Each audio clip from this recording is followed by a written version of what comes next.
Aloha foilers, this is Brian Finch and I present to you episode 2 of the Foil the World podcast. It's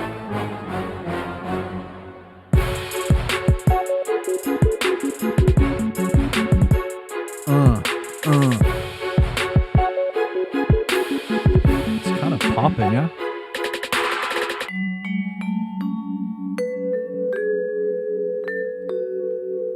Greetings and welcome. Thank you for tuning in. I'm surprised you've made it to episode 2. Episode 1, little rough, not gonna lie. Couple mistakes I made. I erased a few tracks of stereo, so there is two different chunks of time there where it's just mono in the audio. A little annoying. And sorry if I blew your ears out with the theme song. I guess wrote that song in GarageBand after recording episode 1, went to plug it in, and the levels were a little bit off though. So sorry about that. So episode 1 was recorded on my vacation caretaking mission back to what I would still consider home in some regards, on Kauai, where I used to live for many years and grew up. And now I am back in Florida. I've been back for actually quite a while.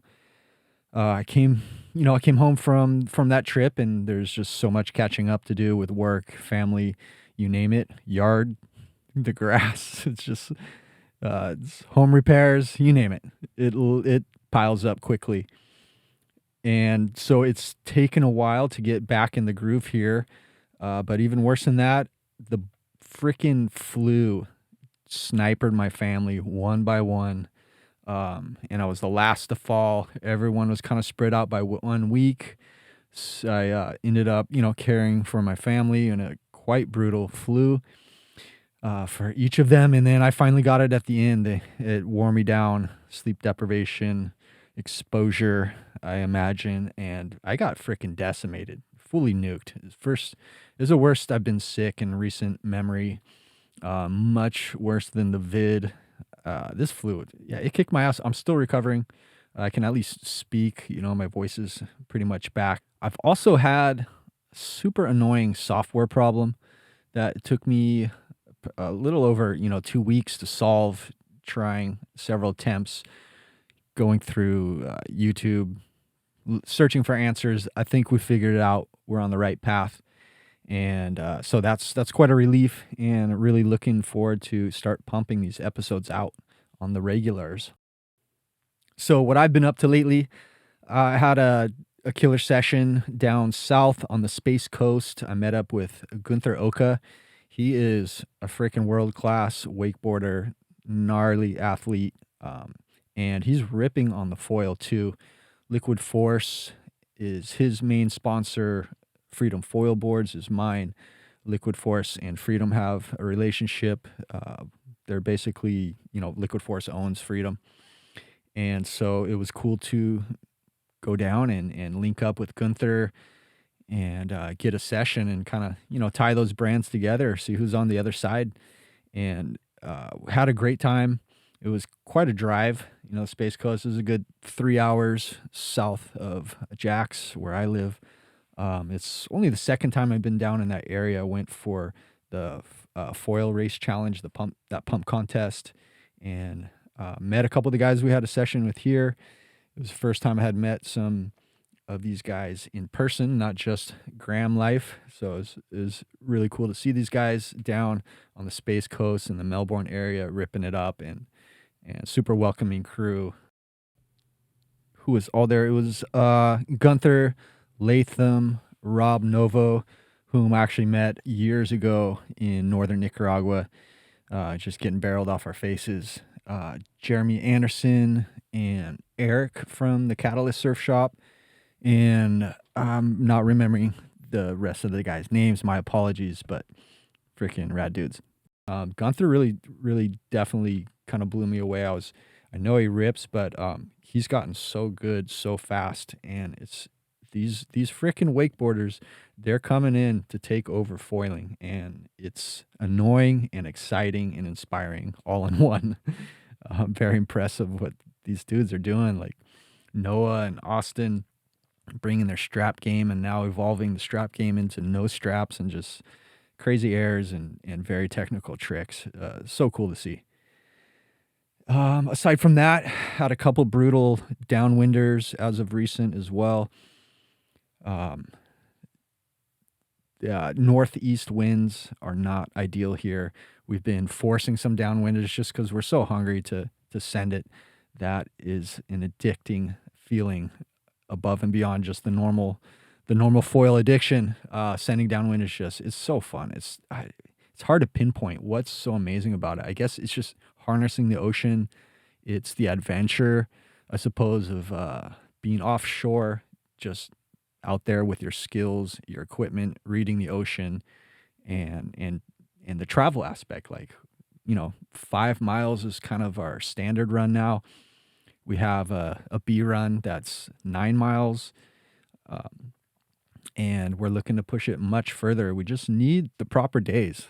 Like I said, we've been forcing it. Eric Antonson, Mike Pedigo, and I, Rob Carney jumping in on these runs as well. And you can't force it. You need the right conditions if you want to have a good time. It's funny on these kind of days where it's not ideal. Sometimes you start questioning, like, can I even do this? Am I good at downwinding? I thought I had this thing on lock, and then you get a nice day where you actually have proper conditions, and then it's up and cruising and effortless, and that's where the addiction lies there. In those days that everything comes together and downwinding feels actually easy, and it's just super enjoyable. What else can I say there? So, looking for some good conditions to line up. I've missed a few opportunities here and there in the last week. I know Eric has had some great runs, and Mike as well. But yeah, dying for good stuff. On the topic of downwinding, also, it's interesting to see the knee paddling just all of a sudden catching a lot of people's attention as it pertains to downwinding. Knee paddling meaning on your knees, Dave Kalama style, on a downwind board with the hand paddles for extra leverage to crank into these bumps on your knees and popping up to your feet, completely bypassing the learning curve of the balance it takes to stand on a sup board, the balance it takes to stand on a sup board out in the ocean or river where all the water's moving, and then to learn how to paddle that board straight, efficient, quick, tight strokes, and being able to maintain it to pop up on foil. That is removed from the learning curve when you're on your knees. It's so much easier. As far as balance, I should say, it can be, depending on conditions, it can be easy. Depending on conditions, it can feel quite impossible, but it's interesting that it's just kind of now sparking a lot of imagination where it seemed like it was kind of being ignored for a while and not looked at as a viable option, or kind of looked at as maybe cheating or the lazy man's version. However, I think that it just lends to more accessibility to people out there that want to downwind and either aren't good at balancing or don't want to put in the time of the stand-up paddle. And then there's also the kind of freedom aspect. Once you're standing up, you're not holding a paddle. This is all debatable. It's preferences. There's many advantages to both. But as a anecdote, I've paddled into open ocean waves riding a 6-foot by 17 wide, I believe 70 liters, prone downwind board. I almost called it sup board, but it's a prone downwind board. Looks like a miniaturized sup. And I've gotten up on unbreaking bumps in the ocean here in Florida, and many times on my last Hood River trip. It's really hard until that moment where it becomes really easy. What I mean by this is just it requires a lot of patience, and you just wait for the right moment, the right bump, and when you get that right one, I mean, you stroke in, you jump up on a foil, and it just feels like, wow, that's easy. But it takes that patience of waiting for the right stuff, and it's easy to exhaust yourself, frustrate yourself, kind of paddling for the bumps that you shouldn't be. That being said, I've been in the water where it was pretty much impossible, at least on my little board, to paddle up. And I'm not using hand paddles, and I'm not on my knees. I am laying down just with my hands, so that odds will increase. I believe with hand paddles, you got more force. Being on your knees, more force as well. My board was a little too small for that. It was designed to see the it was designed to find the diminishing returns of that style of approaching downwinding. And I think we found the diminishing returns. 6 foot is too short. It's doable, feels great when you're up on foil and riding, but it needs to be really good conditions for it to be a viable option for me. I don't want to go out and struggle. So I think 7 foot, 7.5, these lengths would make it far more viable for a prone downwind board, either on knees or laying down. I got off on a little tangent there about the board, but my point was that I have been in the water where I could not get up on foil on that very small board, and watching my buddies stroke in on a sup board and leave me in the dust. So there's that. Voyager_foiler on Instagram has a great 2-part post type thread on the same topic, same ideas and sentiment as my, let's call it, thesis I had on this idea that inspired me to co-design a prone downwind board with Freedom, and we did this prototype, and it's really interesting. The ideas are aligning here, and I think there's much more to explore there.